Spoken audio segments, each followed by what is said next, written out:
gereja sudah harus siap menyongsong kedatangan Yesus Kristus yang kedua kali. Dan gereja sudah tinggal akan melangkah masuk ke Yerusalem baru sesudah kerajaan 1000 tahun, untuk masuk ke Yerusalem baru. Dan untuk ke sana ini, saudara-saudaraku, kita sudah harus melalui pemurnian. Tidak ada orang yang boleh masuk ke Yerusalem baru kalau tidak lewat pemurnian. Semua harus mendengar. Kita, dunia ini, harus mendengarkan firman Tuhan. Yesus berkata, sesungguhnya aku telah memurnikan engkau, namun bukan seperti perak, tapi aku telah menguji engkau dalam dapur kesengsaraan. Jadi Tuhan memurnikan umatnya. Dan saudara-saudaraku, yang bisa benar-benar mengasihi Tuhan melebihi segalanya. Hanya kita tadi menyanyi bahwa di mataku engkau termulia. Kalau mata kita belum dimurnikan, paling keindahan dunia apa saja itu yang terindah bagi dia. Hanya mata yang dimurnikan boleh melihat Yesus lebih indah.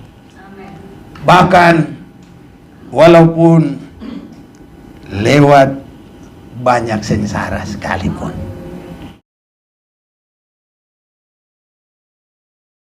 Ini kita akan tepat bisa mengasihi Tuhan dan mendapat anugerah berkat dari Tuhan. Saudara-saudaraku, saya bingung. Banyak pendeta berkata 2022 ada bahaya besar, ada kesulitan besar. Ini satu hal yang tidak bagus.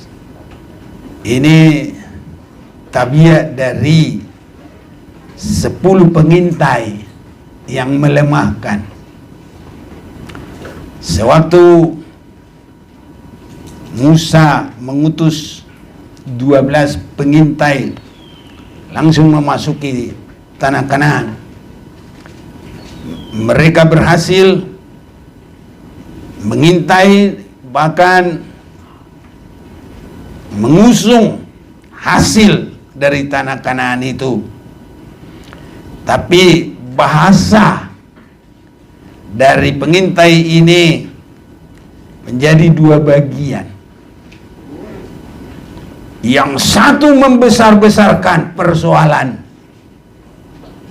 sehingga dia bilang, tidak mungkin kita bisa masuk sana, penduduknya hebat, besar. Ya, kita ini seperti kecil dibanding mereka. Itu kata 10 orang. Sehingga mereka ingin pulang, berhenti. Saudaraku, kalau iman orang kembali kepada pandangan dunia, bukan Yesus lagi yang terindah, dunia ini, karena rasa takut menghadapi. Tapi yang 2, Joshua dan Kaleb itu, saudaraku, dia berkata, kalau Tuhan menyertai kita, mereka itu semua kecil, dia nggak bisa berbuat apa-apa, kita akan hancurkan mereka. Itu sebabnya tahun 2012 2022 ini tahun kemenangan bagi kita. Kalau bersama Tuhan. Karena apapun yang terjadi itu semua sudah sepengetahuan Tuhan. Bahkan segala yang akan terjadi sudah tertulis dalam kitab Wahyu. Tapi di dalam itu semua, umat Tuhan, gereja Tuhan yang berkenan kepadanya, dia hanya berkata, melihat kuasa Tuhan, dan dia boleh bernyanyi, bersamamu Bapa, ku lewati semua penananmu yang teguhkan hatiku. Engkau yang memberi pertolongan, anugerahmu besar melimpah bakur. Bersamamu Bapa, ku lewati semua perjalanan-Mu yang teguhkan hatiku. Engkau yang bertindak, memberi pertolongan, anugerahmu besar melimpah bagiku. Saudara-saudaraku, tekanan yang terakhir nanti bagi gereja adalah dari antikris. Tapi kalau orang yang ada anugerah Tuhan, semua itu dilewati. Amen. Semua apapun kesulitan. Coba siapa yang mau bilang banyak kesulitan? Semua jejer. Tapi bersama dengan Tuhan, semua kita lewati. Amen. Dan penuh dengan kemenangan. Harus begini, saudaraku. Nah, apakah 10 orang ini jadi contoh menakut-nakuti saudaraku, sehingga tidak berani lagi maju, malah mundur? Nah, ini saudaraku, hanya saudara-saudaraku yang kekasih, kita ini harus juga memiliki satu fase-fase perjalanan itu, artinya tingkat-tingkat perjalanan sudah harus di situ kita. Jangan ketinggalan, saudaraku. Jadi dalam rohani ini nggak boleh ketinggalan, harus masuk dalam tingkat-tingkatnya. Karena kalau kita lihat, kalau pertamanya dalam sejarah manusia, zaman purbakala, saudaraku, itu pertamanya yang ada dalam sejarah itu. Nah, habis itu apa? Zaman batu. Betul apa enggak nih? Ya kira-kira begitulah. Habis zaman batu apa? Perunggu atau mulai zaman besi. Nah, habis zaman besi apa? Nah, kalau sekarang ini zaman apa ini? Zaman nuklir, zaman satelit, zaman apa lagi ini semuanya ini? Iya, milenium itu. Itu. Ya. Saudaraku. Jadi semua sudah ada sejarahnya. Kalau kita sekarang kembali ke zaman batu, wah, hancur kita, nggak bisa ngapa-ngapain. Orang sudah zaman satelit, sudah zaman nuklir, apa semua. Ini saudaraku. Ya, dulu kalau berburu babi paling kuat anjing sama tombak, itu aja. Nah, sekarang, waduh, gampang semuanya saudaraku. Jadi kalau di dalam kerohanian, apa yang harus kita perhatikan sekarang? Mari kita mau baca ini, Yesaya 48.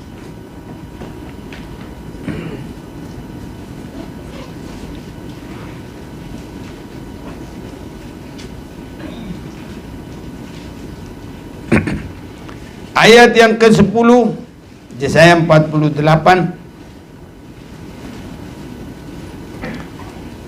Sudah dapat?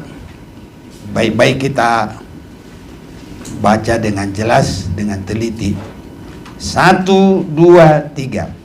Sesungguhnya aku telah memurnikan engkau, namun bukan seperti perak, tetapi aku telah menguji engkau dalam dapur kesengsaraan. Aku akan melakukannya oleh karena aku sendiri, sebab masakan namaku akan dinajiskan. Aku tidak akan memberikan kemuliaanku kepada yang lain. Jadi Tuhan akan memberikan kemuliaannya kepada orang yang mau dimurnikan. Ini saudara-saudaraku.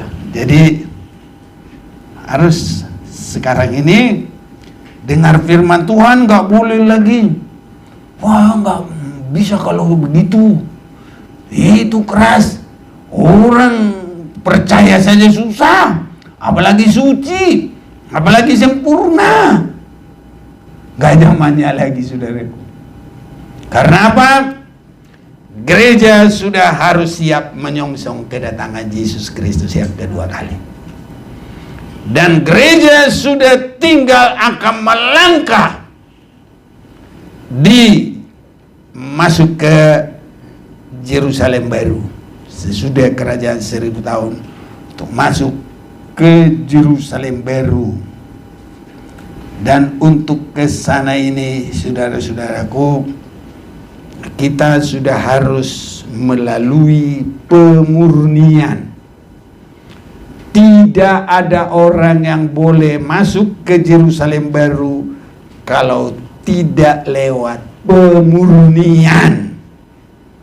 Semua harus mendengar. Kita, dunia ini, harus mendengarkan firman Tuhan. Yesus berkata, sesungguhnya aku telah memurnikan engkau, namun bukan seperti perak, tapi aku telah menguji engkau dalam dapur kesengsaraan. Jadi Tuhan memurnikan umatnya. Dan saudara-saudaraku yang bisa benar-benar mengasihi Tuhan melebihi segalanya. Hanya kita tadi menyanyi bahwa di mataku engkau termulia. Kalau mata kita belum dimurnikan, alim keindahan dunia apa saja itu yang terindah bagi dia. Hanya mata yang dimurnikan boleh melihat Yesus lebih indah. Bahkan walaupun lewat banyak sengsara sekalipun. Ini saudara-saudaraku, karena mata yang dimurnikan itu, mereka itu tidak takut, tidak khawatir kesulitan dan sengsara sekalipun. Itu sebabnya saudara-saudaraku, banyak orang senang kalau dia diterima apa adanya. Kalau pas hanya lagi banyak duitnya saja diterima, nanti masih nggak ada duitnya, ya repot lah. Ada duit abang sayang, tidak ada duit abang ku tendang. Ya sakit saudara-saudaraku. Ini makanya kalau mau Yesus yang termulia itu dinyatakan kalau dalam sengsara tetap mengasihi Tuhan. Amen. Itu sebabnya kita semua jalan yang terbaik, masuklah melalui pintu yang sempit atau sesak. Karena lebarlah jalan kepada kebinasaan, tapi sempitlah jalan kepada hidup yang kekal. Amin, saudaraku. Mana tertulis? Kita lihat Matius, ayo baca dulu. Matius 7, ayo baca dulu.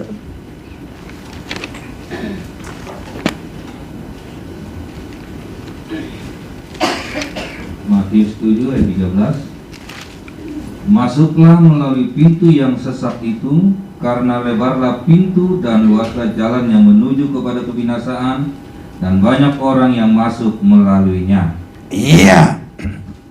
Jadi kepada kebinasaan itu banyak orang masuk melaluinya. Jadi kalau di sini masuklah melalui pintu yang sesak itu, nggak disebut banyak atau tidak. Berarti di sini masing-masing harus jawab. Saya siap Tuhan, harus begitu kita. Amin, saudaraku. Nah, jadi karena belum semua kasih jawaban, enggak dihitung. Tapi kalau masuk jalan yang lebar itu nggak usah ditanya, langsung bisa dihitung. Berapa? Banyak. Itu firman Tuhan. Haleluya. Makanya kita ini ditunggu jawabannya, saudaraku. Mau nggak masuk pintu yang sempit? Haleluya, apa enggak ini? Haleluya. Benar enggak nih? Haleluya. Itu makanya, saudaraku. Nanti kalau dihitung semuanya, baru bisa tahu jumlahnya.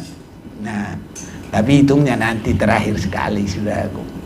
Yang penting kita sudah ada di dalamnya. Haleluya. Nah, jadi pemurnian itu di situ, saudaraku. Kalau banyak duit, haleluya, 12 kali. Kalau enggak banyak duit, haleluyanya harus lebih banyak, 24 kali. 2 kali lipat, saudaraku. Itu namanya kita melihat Yesus lebih mulia. Haleluya. Karena jalannya Yesus itu kan jalan pemurnian. Sakit, sempit. Nah, disebut lagi apa? Menyangkal diri. Disebut lagi apa? Pikul salib. Nah, jadi nggak boleh sama, saudaraku, dengan banyak duit. Banyak duit 12 kali, haleluya. Nah, kalau nggak banyak duit, harus lebih banyak lagi. Tapi, saudaraku, Tuhan itu atur semuanya. Dia tidak terlambat. Dia nggak biarkan kita sampai menderita. Dia tidak biarkan kita sampai sengsara. Dia tidak biarkan kita sampai mati. Itu semua hanya pemurnian. Dan sesudah terjadi pemurnian, maka dia akan memberikan kemuliaannya. Ini saudara-saudaraku. Jadi kalau dia asal berikan kemuliaannya, hanya yang mata duitan dikasih kemuliaan. Ya enteng dong, ringan, tidak berharga kemuliaan. Tapi kalau bagi mereka yang walau sengsara tetap setia, sungguh-sungguh, walau sampai nangis-nangis, nanti Tuhan akan hapus air mata kita. Amen. Ini saudaraku. Dan memang begitu nanti di Yerusalem baru. Mari kita baca dulu ini. Wahyu pasal yang ke-21. Tuhan menghapus air mata. Nah, Wahyu pasal 21, Yerusalem baru. Ayo kita semua cepat-cepat. Ayat 4. Ayat yang keempat, pasal 21. Dan ia akan menghapus segala air mata dari mata mereka, dan maut tidak akan ada lagi. Tidak akan ada lagi perkabungan atau ratap tangis atau duka cita, sebab segala sesuatu yang lama itu telah berlalu. Iya, ini saudara-saudaraku. Makanya di dalam hidup ini jangan semuanya hanya ketawa-ketawa. Sampai kalau khotbah yang disenangi harus yang bikin ketawa-ketawa saja. Saudara-saudaraku, kapan ada air matanya? Nanti kalau nggak ada air matanya, nggak pernah dihapus air mata. Tapi kalau kita ada air mata karena mengasihi Tuhan, hanya Engkau yang paling indah di mataku. Walau banyak ujian, cobaan, tantangan, kesulitan, godaan, Engkau yang termulia. Itu nanti Tuhan ambil apa sapu tangan, apa tisu, nggak tahu kita. Pokoknya Tuhan hapus air mata. Ini kata firman Tuhan. Di sini nggak ditulis tisu apa sapu tangan di sini. Ya, tapi itu terserah Tuhan. Yang penting kalau Tuhan hapus air mata, pokoknya indah lah. Haleluya. Dan ia akan menghapus segala air mata dari mata mereka. Ini saudaraku. Makanya kalau kita sungguh-sungguh mengasihi Dia, hanya dengan menyanyi saja hati kita terharu. Kita berdoa juga hati kita terharu, saudaraku. Kita dengar firman, jangan asal-asal gitu. Masuk dari kiri, keluar kanan. Tapi harus sampai mengolah hidup kita, sampai mata rohani kita terbuka, memandang Yerusalem. Mata kita bisa, hati kita terharu dan mata kita bisa berkaca-kaca. Itu Tuhan akan hapus air mata kita. Makanya dengan firman Tuhan 2022 harus makin diperhatikan. Amen. Itu sebabnya ada pendeta kita dulu, entah tahu kenapa itu, apa dulu kupingnya itu satu, tapi dia menterjemah bahasa Belanda, dia juga guru sekolah kitab, dia giat. Jadi kalau murid-murid kurang ngajar, siapa ngajar sekarang? Yuping Ji. Apa itu artinya? Kuping satu. Itu dia. Tapi waktu dia bersaksi, lucu juga saudaraku. Apa dia bilang? Saya bersyukur kuping saya ini satu. Jadi kalau masuk sebelah nggak pernah keluar lagi sebelah. Langsung masuk ke dalam hati. Itu kesaksiannya saudaraku. Jadi kita yang gak usah rusak kupingnya satu, tapi kita yang harus bergumul. Kalau dengan firman Tuhan, masuk dari kiri, keluar dari kanan, harus masuk dalam hati, merubah kehidupan sampai Yesus yang terindah bagi kita, bukan dunia ini. Ini saudara-saudaraku, ya, sehingga semua hari itu hari terbaik. Tak perlu khawatir tahun ini, tahun ini. Lah itu kan ramalan. Semua Tuhan atur yang terbaik bagi umatnya. Ini saudara-saudaraku. Jadi kadang-kadang pendeta juga saya nggak tahu benarkah Tuhan akan berkata begitu ke dia. Tahun ini kesulitan, tahun ini. Ya. Saudara-saudaraku, segala sesuatu sudah tertulis dalam Alkitab. Kalau usah pun ditambah-tambah, kita juga sudah mengerti. Ini saudara-saudaraku. Jadi kita harus masuk dalam pemurnian. Nih, masa ibadah sekarang ini, kalau bangsa Israel itu,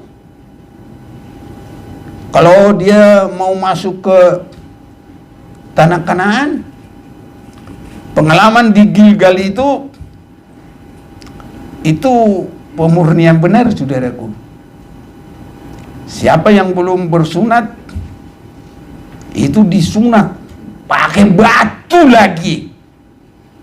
Jadi seperti kembali ke zaman batu, saudaraku.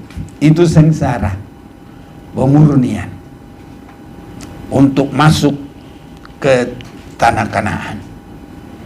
Jadi kita masuk ke Yerusalem baru harus pemurnian. Bangsa Israel dalam sunat batu itu penanggalan semua hidup lama, penanggalan tabiat lama, penanggalan semua dosa, murni. Jadi kita, saudaraku, harus sampai murni. Haleluya. Apa artinya murni? Jangan sebentar mau mengasihi Tuhan, sebentar berubah. Itu bukan pemurnian emas. Emas itu mau siang mau malam tetap emas. Mau di air, mau di air raksa malah tambah murni dia.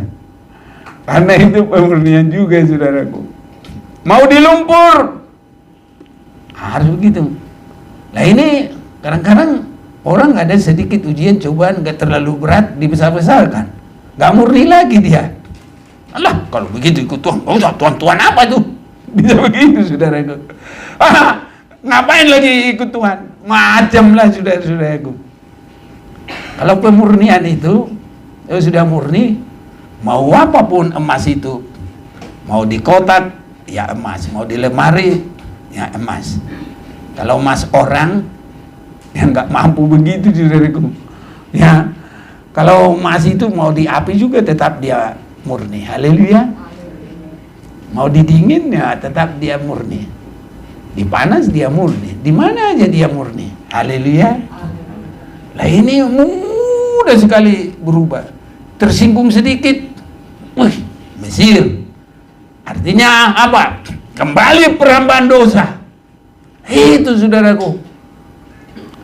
Jadi kita ini murni itu setia dalam Yesus saja yang termulia dalam mata kita. Artinya mengalami penyucian. Biar sakit, biar apa, tetap Yesus yang terbaik bagi kita. Harus begitu, saudaraku. Ini tersinggung sedikit, lah Tuhan-Tuhan, enggak usah lah kebaktian. Ini belum murni, ini belum ada pemurnian. Nanti kalau dengar khotbah, janganlah yang nyinggung dosa, jangan yang berat-berat. Maunya apa? Berkat-berkat aja. Gak bisa murni, saudaraku. Pemurnian itu malah, saudaraku, kalau tukang emas itu dibakar dibakar. Dan pembakarannya itu nggak boleh pembakaran biasa-biasa, harus pembakaran yang apinya dilebihkan dari biasanya, saudara-saudaraku. Jadi kalau kita bertahan dalam ujian cobaan sengsara, haleluya, dia akan semakin murni. Amin. Makanya jangan lekas-lekas marah. Baru diolok dikit marah, baru dikatain dikit marah. Bagaimana bisa murni, saudaraku? Apalagi langsung apa labrak lagi, saudaraku. Malah nanti dibilang, tuh gereja itu tukang berantem itu, pulang gereja aja berantem, lihatin dulu. Atau baru dari gereja aja berantem, atau di gereja aja berantem. Bisa begitu, saudaraku. Tapi kalau murni itu tetap di dalam kebenaran, kekudusan, dan sudah disucikan, setia Yesus yang termanis buat jiwa kita. Nggak boleh dirubah-rubah, nggak boleh diganggu-ganggu. Makanya pemurnian itu disebut di sini. Kalau bagi tukang emas itu pembakaran, tetapi kita diuji dalam ada dapur, saudaraku. Dapur itu untuk apa? Itu pemanasan itu. Itu. Tapi ini bukan bahasa Jawa ya. Kalau bahasa Jawa itu nggak bagus itu. Ini nggak usah diomongi begitu kalau sama sesama. Nah, tapi kalau dalam firman Tuhan, dalam dapur kesengsaraan. Kalau dapur sudah nggak ada api lagi, nggak ngebul, wah udah berat itu, nggak makan lagi. Jadi apinya itu terus. Itu saudaraku dapur. Ya, jadi dapur itu memanaskan, memasak. Jadi ini kalau dapur itu terus menerus. Dan ini saudaraku kesengsaraan. Jadi nggak satu macam. Ini kita harus benar-benar ini 2022 biar dimarahin orang harus tetap semangat. Haleluya. Jangan berubah, dikatain orang jangan berubah. Apapun itu udah pikir aja begini, yang kupandang hanya Tuhan. Anjing menggonggong, guk. Aku lewat. Tetap setia. Haleluya. Ini saudaraku, mau apapun kata orang, sudahlah. Yang penting kita rindu mendapat kemuliaan bagi nama Tuhan. Kemuliaan Tuhan itu kita akan bawa nanti ke Yerusalem baru. Di sini kita terima lewat pemurnian sengsara itu. Makanya saudaraku, kalau disakiti jangan langsung marah-marah. Sudahlah, biarin, serahkan kepada Tuhan. Kalau Tuhan yang marahi dia bahaya, saudara-saudaraku. Ya, kadang orang mau rusakin gereja, karena ada hukumannya, saudara-saudaraku, bukan kita. Tapi kita harus tetap mendoakan supaya dia bertobat, supaya dia baik, supaya dia selamat. Tapi kalau Tuhan hukum dia bisa binasa, dia bisa mati, bisa aja saudara-saudaraku. Ya. Jadi Tuhan memberikan kemuliaannya kepada yang mau dimurnikan. Makanya kita saudaraku, tahun 2022 ini harus jadi tahun pemurnian. Tema kita 2022 adalah tahun pemurnian, karena kita akan masuk ke Yerusalem baru. Mari mau membaca dulu dalam Wahyu 21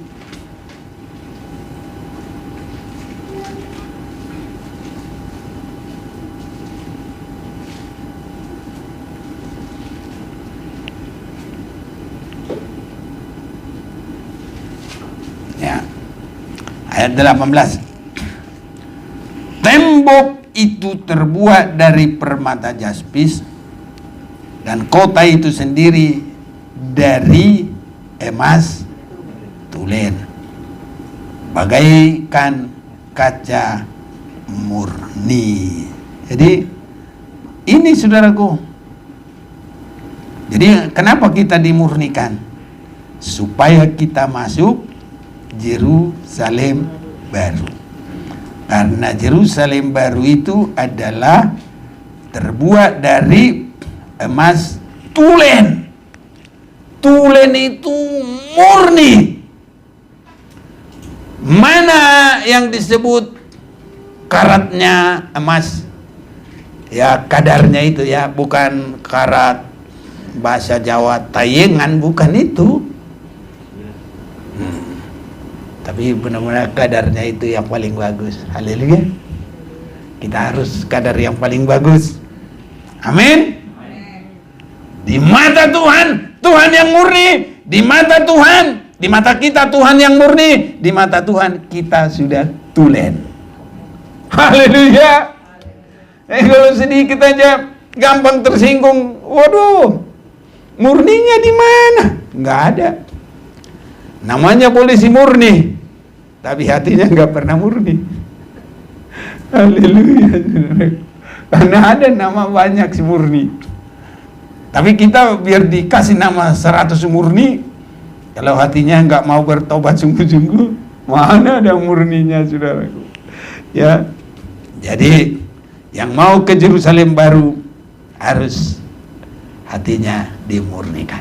Hidupnya, seluruh hidupnya harus tulen. Tulen itu sama juga itu murni.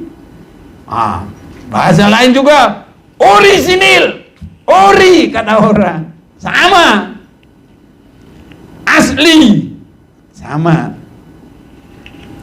Ini saudara-saudaraku, kota ini sendiri emas tulen. Jadi Yerusalem baru itu serba emas tulen. Ya, kalau kita belum dimurnikan, sekarang kita sudah dengar firman. Semua kita harus ambil dalam hati. Tuhan, saya mau dimurnikan. Amin, saudaraku. Ya, kita semua harus mau dimurnikan. Jadi ada kesempatan bagi kita. Tidak ada yang berkata begini, waduh, pendeta kami nggak pernah ngomong begitu, cuma ngomong duit dia. Saudaraku, kalau boleh saya jangan pernah ngomong duit lah. Tapi kalau penyucian, pemurnian harus terus-terusan. Kalau kupingnya nggak mau dengerin lagi, ya urusan dia lah, saudara-saudaraku. Tapi kalau mau ke surga harus, nggak boleh enggak. Tapi saya yakin semua baik-baik kok. Iya, biarpun 2 kuping tapi uping ji semua. Artinya masuk dari sini, masuk ke dalam hati, nggak ada yang keluar. Haleluya. Ini saudara-saudaraku, ya. Jadi nggak ada lagi yang mau sakit-sakit hati lagi. Haleluya. Semua berdamai, semua baik, semua indah. Apapun itu sudah biarin aja. Dia nggak mau, kita harus. Karena apa? Kita sudah perjamuan suci terus. Dan kalau kita nggak mau berdamai dengan baik, ini perjamuan kudus ini nggak bagus ini, saudara-saudaraku. Karena itu adalah perdamaian dengan Allah dan perdamaian dengan sesama. Itu harus, saudara-saudaraku. Jadi jangan kita perjamuan kudus kalau nggak mau mengampuni, nggak mau berdamai, nggak mau menyatu, nah itu namanya perjamuan kudus pura-pura, nggak tulen, saudaraku, nggak murni. Tapi kita sudah dimurnikan terus-menerus. Biar sakit firman Tuhan, harus mau dimurnikan. Ini saudaraku. Jalannya juga harus emas murni. Dan ke-12 pintu gerbang itu adalah 12 mutiara. Setiap pintu gerbang terdiri dari 1 mutiara. Dan jalan-jalan kota itu dari emas murni, bagaikan kaca bening. Itu ayat 21 yang saya baca. Ini belum. Kalau ayat 21, iya. Nah ini, ayo kita sama-sama baca. Dan ke-12 pintu gerbang itu adalah 12 mutiara. Setiap pintu gerbang terdiri dari 1 mutiara. Dan jalan-jalan kota itu dari emas murni, bagaikan kaca bening. Wahyu 21 ayat 21. Wahyu 21. Kalau sekarang 20-22. Nah ini. Tapi kalau ini 21. Kalau sekarang tanggal 2, 20, 22. Ini sudah. Jadi perjalanan kita di atas emas murni. Jangan kita nanti yang banyak kotoran, saudaraku. Di atas emas murni itu adalah juga orang-orang yang sudah dimurnikan. Haleluya.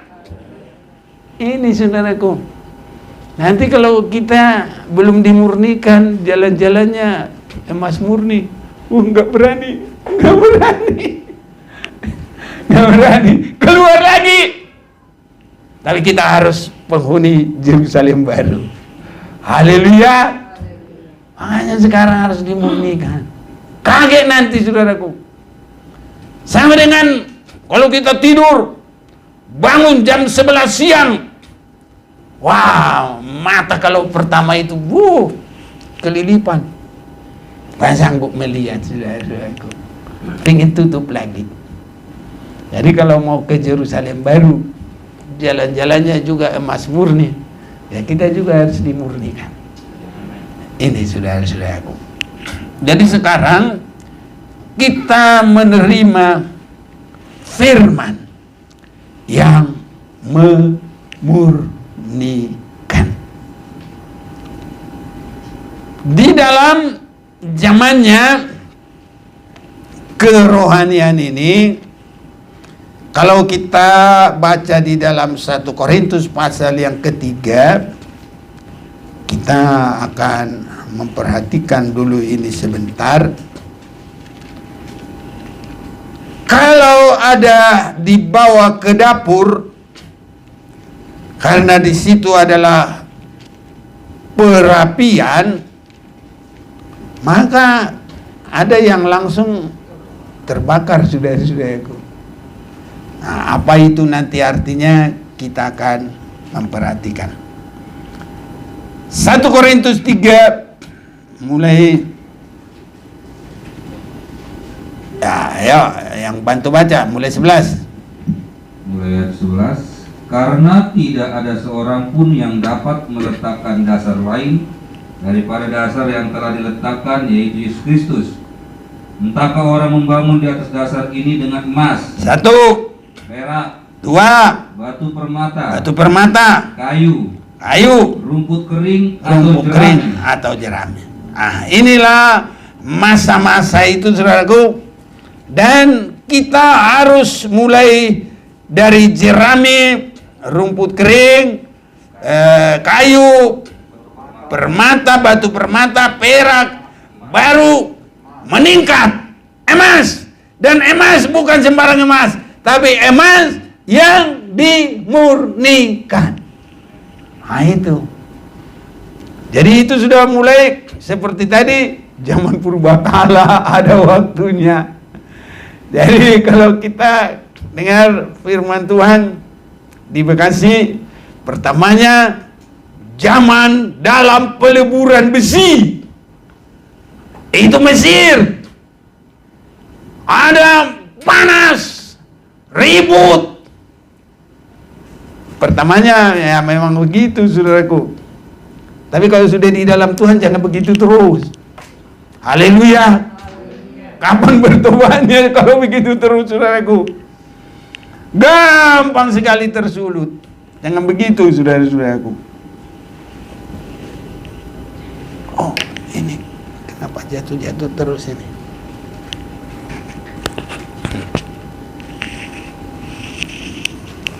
Oke, jadi ini saudara-saudaraku, berapa yang bisa terbakar ini?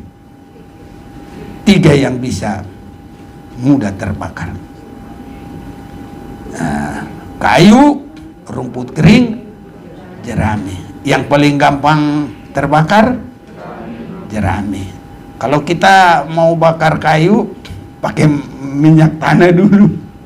Tapi kalau jerami sama rumput kering, nggak usah, langsung. Itu tabiat manusia yang gampang berubah, marah, gampang sombong, gampang tidak bisa mengampuni. Itu semua saudara-saudaraku. Tapi itu bagi kita, biar kita katakan itu zaman purbakala saya. Sekarang kita apa? Emas murni. Kerohaniannya harus begitu. Jadi kalau dulu kita gampang marah, gampang tersulut, kita bilang Itu zaman dulu. Itu mah zaman Baholak, zaman purbakala. Tapi kalau itu sampai sekarang, udah tahun 2022, Tuhan Yesus sudah mau datang, saudara-saudaraku. Dalam 2 Petrus pasal yang kedua, ayo baca dulu, mulai 9.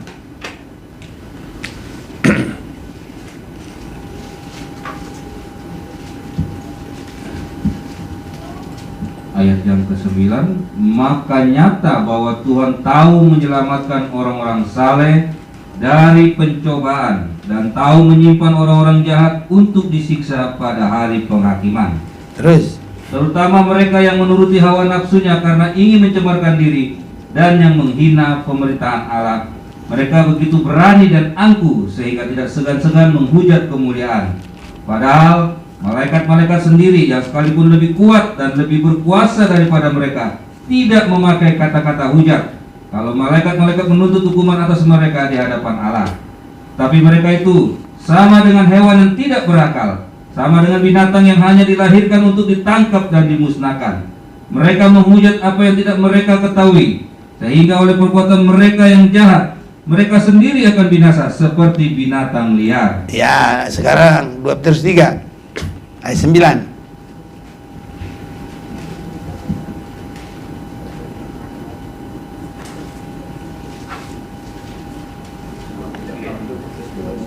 Dua Petrus 3 ayat 9.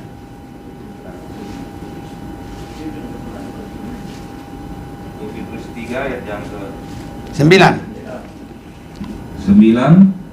Tuhan tidak lalai menepati janjinya sekalipun ada orang yang menganggapnya sebagai kelalaian, tetapi ia sabar terhadap kamu karena ia menghendaki supaya jangan ada yang binasa, melainkan supaya semua orang berbalik dan bertobat.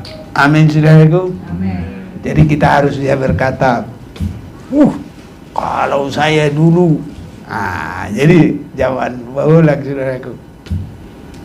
Saya baru datang di gereja tempo hari. Wah, itu kita orang luarnya itu masih di situ semua. Jadi kalau ada yang ganggu-ganggu itu, kalau saya itu langsung kayak gini ya, pegang itu. Apa? Ini sudah sia-sia. Gitu saudaraku dulunya. Tapi itu dulu. Kalau sekarang nggak berani saya, saudaraku. Mending aja saya mengkrim, mau diapain pun. Ini saudara-saudaraku. Jadi kita diberi kesempatan untuk berubah. Haleluya, saudaraku. Jadi 2022 ini diberi kesempatan untuk berubah. 10. Ayo. 10. Tetapi hari Tuhan akan tiba seperti pencuri. Pada hari itu langit akan lenyap dengan gemuruh yang dahsyat, dan unsur-unsur dunia akan hangus dalam nyala api, dan bumi dan segala yang ada di atasnya akan hilang lenyap. Jadi jika segala sesuatu ini akan hancur secara demikian, betapa suci dan salehnya kamu harus hidup. Ya, jadi ini saudaraku, betapa suci dan salehnya. Ayat selanjutnya, terus. Yaitu kamu yang menantikan dan mempercepat kedatangan hari Allah. Pada hari itu langit akan binasa dalam api, dan unsur-unsur dunia akan hancur karena nyalanya. Tetapi sesuai dengan janjinya, kita menantikan langit yang baru dan bumi yang baru, di mana terdapat kebenaran. Sebab itu, saudara-saudaraku yang kekasih, sambil menantikan semuanya ini, kamu harus berusaha supaya kamu kedapatan tak bercacat dan tak bernoda di hadapannya dalam perdamaian dengan Dia. Amin, saudaraku. Ini namanya murni juga. Ya, itu saudaraku. Dan setiap kehidupan yang sudah mengalami ini, maka semua kehidupan kita ini orang pandang aja harus senang, saudara-saudaraku. Karena melihat bukan yang kotor, tapi melihat yang bagus, melihat yang murni. Biar Tuhan tolong kita, saudaraku. Setiap orang melihat kita harus jadi senang. Walaupun proses ini harus diberesin dulu semuanya, diberesin satu-satu. Mana yang belum menyenangkan ini? Harus begitu, saudaraku. Terlebih menyenangkan Tuhan, tetapi kalau sudah menyenangkan Tuhan, otomatis juga menyenangkan sesama manusia. Ini saudara-saudaraku.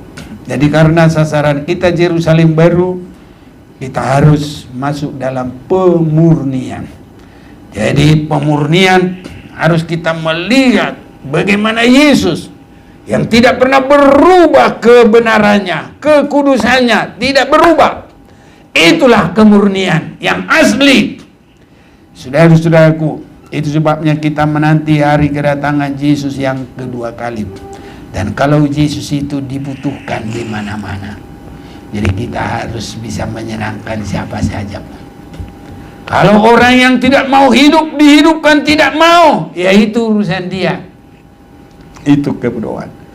Tapi kita, saudaraku, dimanapun harus membawa hidup. Haleluya.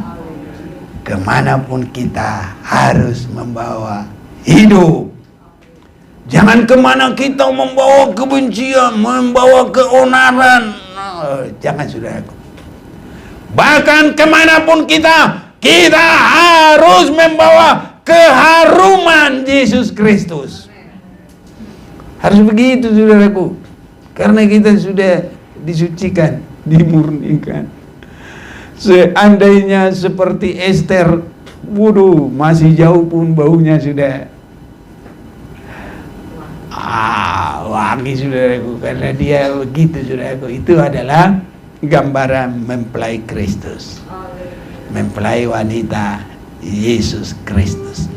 Yesus Kristus mempelai laki-laki surga, gereja adalah mempelai wanitanya.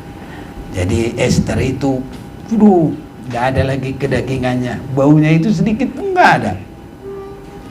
Ini, saudaraku, itu sebabnya saat sekarang kita menanti kedatangan Tuhan, harus mengalami pemurnian dan sudah hidup dimurnikan.